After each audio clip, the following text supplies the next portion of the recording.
Belial. I know it sucks being a recently widowed single father of a lot of kids, and, well, I guess you do kind of count as a depressed minority. Frank Henenlotter has gone on to be pretty dismissive of Basket Case 3, The Progeny, and for the most part I can definitely see where he's coming from. I mean, like I've said in the past, and many have said before me, when a good filmmaker is forced to make a sequel, you really can get the vibe that the filmmaker does not really want to do it, and that lack of enthusiasm really does resonate throughout the film. A good example was John Carpenter when he was forced to write Halloween 2.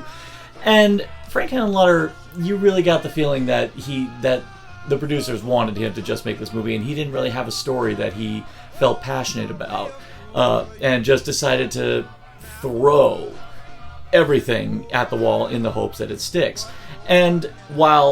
But here's the magical thing, and this all goes back to why Frank Henenlotter is such a singular filmmaker. Whereas other filmmakers do that, it doesn't really work so well because a lot of them are very commonly known to be much more polished and more disciplined filmmaker. But Frank Henenlotter, given his sensibilities, whenever he does that, he ends up creating this kind of warped stew that involves a lot of ingredients that only he, in his warped imagination, could ever possibly think of. And as a sequel to Basket Case 2, does kick off really, really well from the events in the second movie. In particular, of course, one of the hottest fucking sex scenes I've ever seen.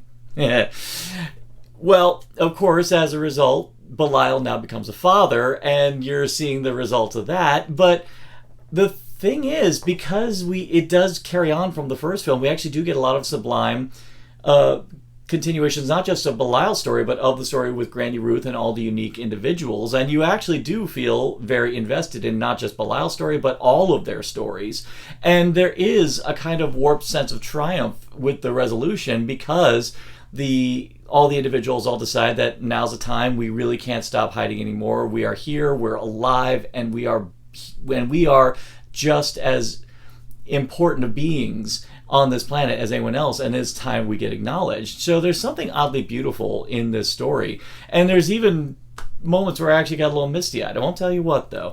But I kind of implore Frank Henenlotter to look back on Basket Case 3 with a bit more fondness. Hey, we get a great musical number from Annie Ross in the process, so that's not bad either. So this is my reviews of all the Basket Case movies. If you want to see my reviews of Frankenhooker and Brain Damage, go to Narcotic Casserole on YouTube and find it on Rare Delicacies. That's where you got it there. In the meantime, vote in my poll for which franchise you want me to tackle next.